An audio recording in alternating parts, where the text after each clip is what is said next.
Aqui no Rio de Janeiro, na Caixa Cultural, Teatro Nelson Rodrigues.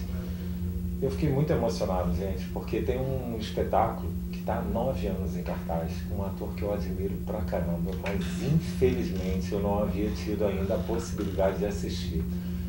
Hoje eu assisti. Estou tão impactado que eu fiquei até na dúvida se eu conversava com ele depois do espetáculo, porque eu chorei em 2 momentos durante o espetáculo e realmente aqui eu estou até arrepiado.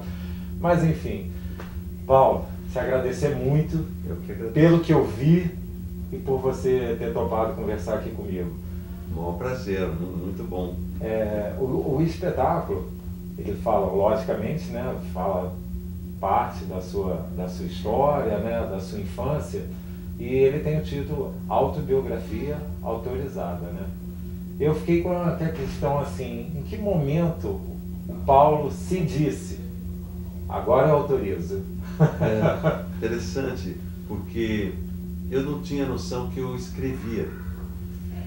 Embora eu passei 25 anos escrevendo uma coluna semanal para um jornal de Sorocaba. Toda semana eu entregava uma coluna para esse jornal de Sorocaba durante 25 anos. Mas eu não me dava conta que aquilo era escrever. E também eu tinha aquele cadernão, diversos cadernos, mas aquele cadernão principalmente, onde eu anotava as coisas. Então eu sempre anotei muito, desde criança, mas eu não tinha noção que eu escrevia. Aí eu queria ter um monólogo, para ser mais prático, para poder viajar um pouco com mais facilidade, nos momentos que eu precisasse dar uma viajada. Então eu queria ter um monólogo, e eu ia fazer um monólogo de um amigo meu, porque eu não me julgava, não achava que eu tinha escrito alguma coisa. Logicamente, uma outra temática. Não, era sobre a morte. Era sobre a morte. Chamava-se Morrer Não É Nenhuma Tragédia. Do meu amigo José Rubens Siqueira, queridíssimo, grande autor, escritor, diretor, tradutor de obras incríveis, assim, quase todos os grandes romances americanos ultimamente, ingleses. José Rubens é um crânio, e ele é mais velho que eu, 10 anos, e é de Sorocaba. Então eu achava apropriado tudo. Mas quando eu consegui apoio para fazer, e comecei a fazer, tinha umas frases no texto, que é um texto lindo, mas que mostravam que era de um ponto de vista de uma outra classe social. O personagem, que era eu, falava: minha mãe tinha uma empregada doméstica, e daí vinha uma frase da empregada doméstica da mãe. Isso me incomodava, porque minha mãe era empregada doméstica. Então aí num momento eu falei assim, quer saber, eu vou desistir de fazer a peça do Zé. Falei com ele, foi muito gentil, ele falou: que bom que eu despertei a vontade de você escrever a sua própria peça. Daí me vi livre da peça do Zé e falei, vou escrever a minha, e vi que estava tudo escrito. Estava tudo escrito no cadernão, eu tinha anotado a vida inteira as coisas, era uma forma até de digerir aquilo que acontecia na minha casa. Foi aí que eu decidi escrever. Para escrever... Em um momento você titubeou, pensou assim, não, eu não vou falar sobre isso. Eu titubeei no sentido de falar assim, eu sempre falei muito sobre isso para amigos e tudo. Eu titubeei no sentido de falar assim, puxa vida, que ego, né? Fazer uma autobiografia, parece estranho, né? Você querer contar a sua história de infância, de adolescência, é meio uma questão de ego. Mas daí eu tive quando eu fui fazer meu filme Cafundó, com o Lázaro Ramos, que até eu falo muito desse personagem na peça, né?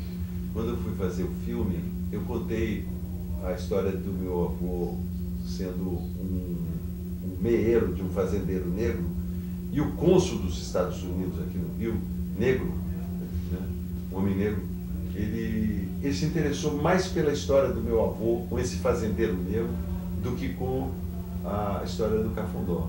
Eu falei, olha só, ele me alertou para a circunstância, vamos dizer assim, especial que era essa relação. Aí eu fiquei com vontade de fazer um documentário, que infelizmente eu não consegui fazer, mas daí eu falei assim, não, tem alguma coisa na minha história pessoal que é interessante. Mas, Paulo, posso falar uma coisa para você? Pegando esse gancho aí que você está falando, não sei se você vai tomar como um elogio, ou enfim, o que você vai achar desse meu comentário.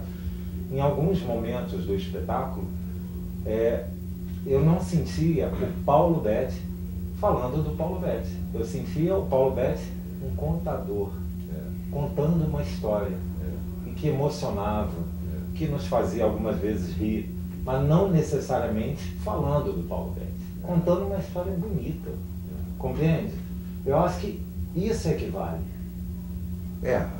Enfim, eu fui elaborando esse... Poderia não ser essa a sua história, mas por um acaso Tem muitas coisas que talvez sejam meio fantasiadas, faz tanto tempo que eu nem sei, mas eu fui um pouco... Como meus irmãos não sabiam ler, e a maioria, e então eu era mais ou menos o cara, como eu era 10 anos mais novo que todo mundo, eu sentia a necessidade de... Eles parece que depositavam em mim o desejo de que eu contasse. É ele que nos representa. Ele vai contar a nossa história.